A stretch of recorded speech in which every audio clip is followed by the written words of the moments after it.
Meio-dia, 3 minutos. Já estamos de volta para falar sobre política. Quem está por aqui é ele, Paulo Roberto. Boa tarde, Paulo. Boa tarde, Anchieta. Apagão na Europa, com reflexos no Brasil. Né? Agora há pouco eu falei com um colega que está em Portugal e ele só conseguiu falar comigo de dentro de uma repartição pública que tem gerador. Porque tem um apagão de iluminação também. Começou a cair a internet, sistema bancário, ninguém está pagando nada com o cartão, máquinas registradoras sem funcionar. E a explicação foi dada por técnicos, engenheiros. Questão atmosférica, que pode a qualquer momento afetar as comunicações no mundo todo. Caos nos aeroportos da Europa, agora filas enormes nos aeroportos, porque todo o sistema funciona pela internet e precisando de energia. E o mais grave, esse amigo me falou que as autoridades portuguesas anunciaram que é uma semana para fazer voltar o sistema de distribuição de energia. Imagina só, uma semana, pelo menos. Porque apagou tudo, parou tudo. Complicado. Estamos dependentes da tecnologia. E quando falha, já viu, né? Cada vez mais. É complicado. Pois bem, nós trouxemos hoje para a coluna política um trecho da audiência de custódia do ex-presidente Fernando Collor de Mello. Por quê? Muita gente ouve falar em audiência de custódia, nunca participou de uma, não tem noção. O assunto da sexta-feira foi esse, no país todo, a prisão de Collor, que abafou, de certa forma, a história do rombo de 6 bilhões e 300 milhões tirados das contas dos aposentados do INSS, mas nós separamos um pouco dessa audiência de custódia, o juiz, audiência online, fazendo perguntas lá de Brasília ao ex-presidente da República. Vamos acompanhar. O senhor possui filhos menores de idade? Sim, menores de idade. 18 anos é menor? Não. Não, aí já é maior de idade. Algum Não, menor de não 18 anos ou com alguma condição especial? Não. A profissão do senhor? Sou economista.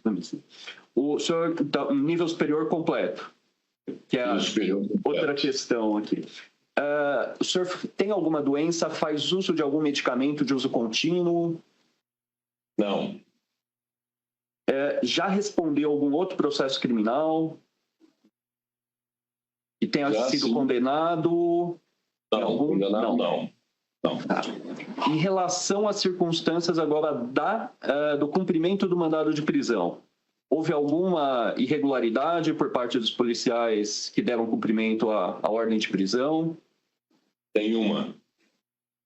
O senhor foi preso às 4 horas da manhã, foi o que a imprensa pelo menos divulgou, por volta desse horário. Desse horário. E o senhor se encontrava onde nesse horário? Só para constar. Eu estava no aeroporto embarcando para Brasília para me apresentar às autoridades judiciárias. Tá aí. Prisão especial. Fernando Collor cumpre pena em sala da direção do presídio. Porque foi, inclusive, uma recomendação do Poder Judiciário colocar o homem, como ex-presidente da República, não vai colocar numa cela misturado com marginais perigosos, não. Arranje uma sala especial. O diretor da cadeia disse, só tem a minha. Entregue sua sala para Collor. Tem um banheiro privativo, tem televisor, tem um ar-condicionado, coisas mais ou menos assim. E, naturalmente, que a família deve ter levado uma cama, lençóis, essa coisa toda, né? Aí. Pois bem, o presidente Lula, como sabe, se formou a maior comitiva que foi aos funerais do Papa Francisco. Nenhum outro país do mundo levou tanta gente. Aliás, o presidente americano foi só com a esposa, Donald Trump, Melania. O francês levou um ministro ou dois, além da esposa. E foi assim. E o Brasil levou 18 convidados, mais o presidente e a primeira-dama, 20.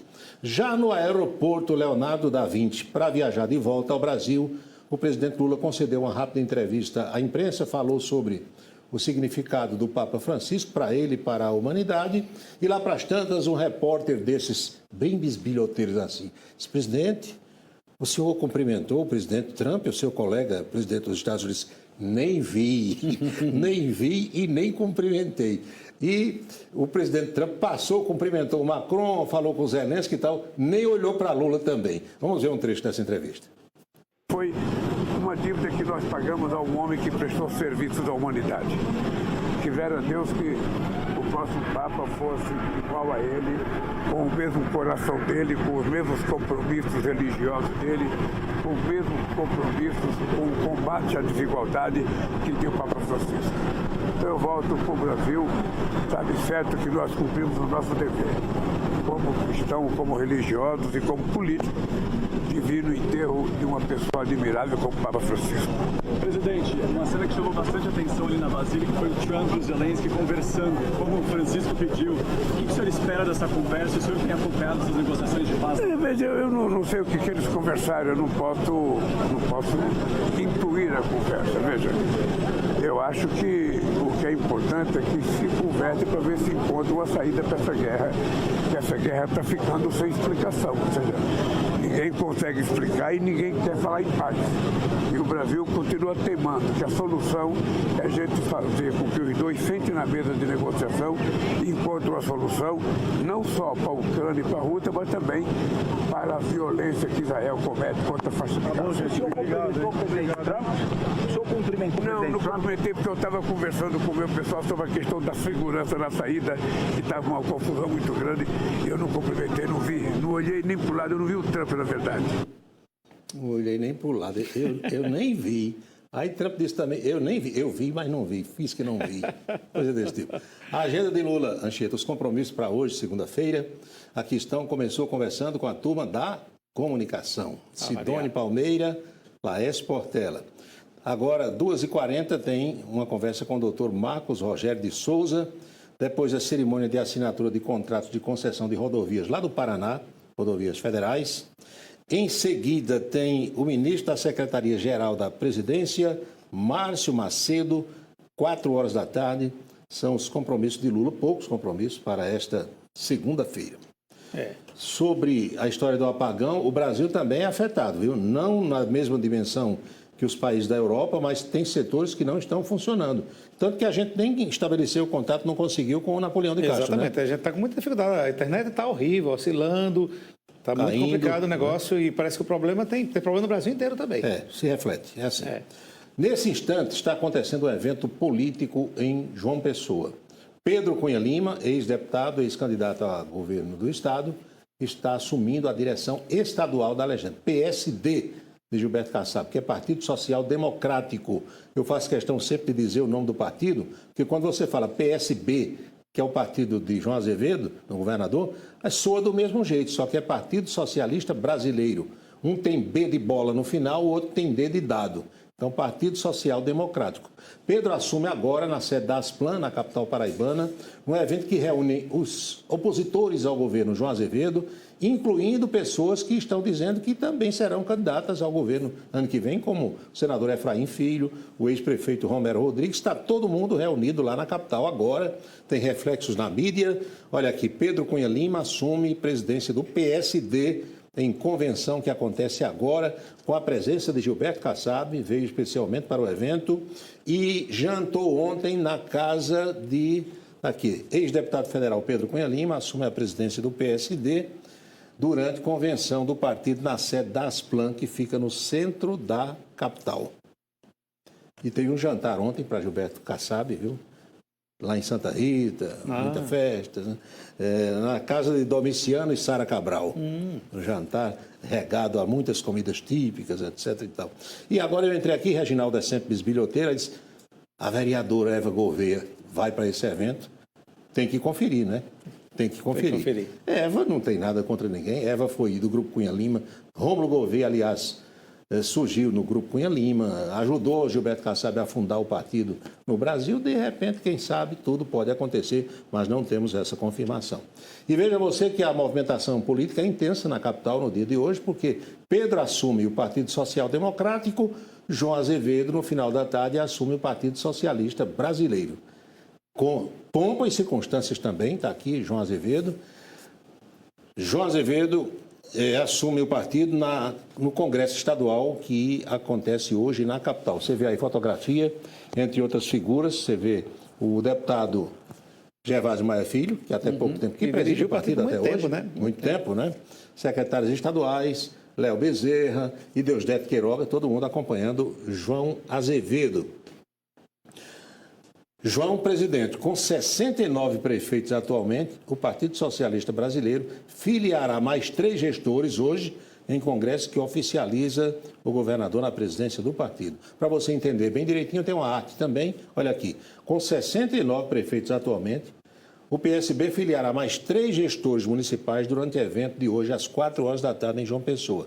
Além do comando do maior número de prefeituras, o PSB conta, Anchieta, com 47 vice-prefeitos, 445 vereadores, 6 deputados estaduais e 1 deputado federal, que é exatamente Gervásio Maia Filho.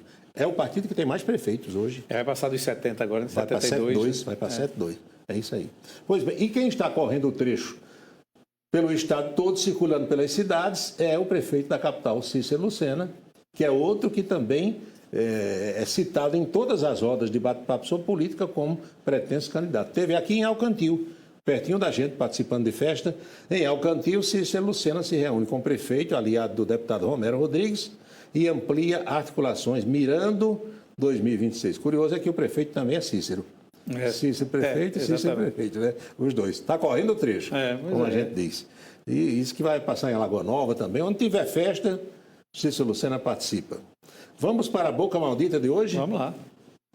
Pernambuco, aqui do lado, tem uma cidade chamada Pombos. Sim. Pombos. E tem um vereador na Câmara Municipal de Pombos que é conhecido como Beto da Ambulância. Beto é meio cri-cri, como a gente diz popularmente, porque ele já encrencou com o prefeito, já encrencou com outros colegas vereadores, sempre defendendo as teses, né, que ele abraçou e as suas bandeiras de luta lá na cidade de Pombos. Para você ter uma noção da personalidade do Beto da Ambulância, primeiro nós vamos mostrar na Câmara Municipal de lá, quando ele fez um desafio ao prefeito. Vamos ver esse trecho.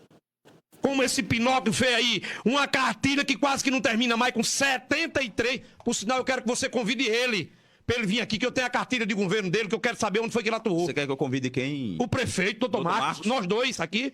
Você está desafiando o prefeito doutor Marcos? Eu não estou desafiando, eu estou convidando ele. Eu vou até dizer você. Faça o seguinte, olhe nessa câmera aqui e faça você mesmo o desafio. E o espaço está aberto. Doutor Marcos, eu, com muito respeito ao senhor, um homem de bem, certo? Um mau administrador, eu lhe peço aqui, eu não vou nem falar nesse tom. Se você vir, eu vou falar bem calmo. Agora eu tenho 73 perguntas em uma cartilha mentirosa, fraudulenta, planos de governo que você fez, que eu nunca vi tanta mentira na minha vida.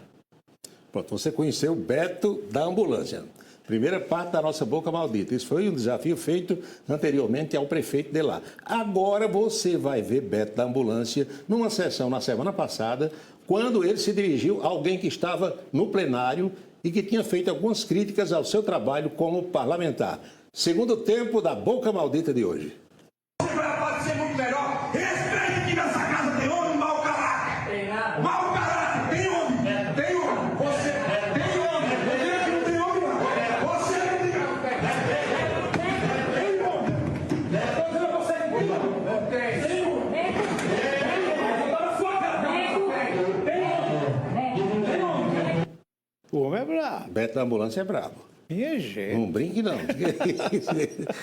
Quando cisma, sai da frente. Viu? A turma segurando ali, ele brabo, querendo agredir um popular que tinha feito críticas a ele nas redes sociais. Menino, tem espaço para diálogo, não, viu?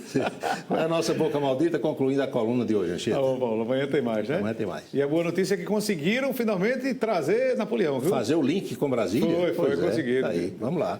Vamos lá, então. Então vamos a Brasília, outras informações direto de Brasília, Napoleão de Castro.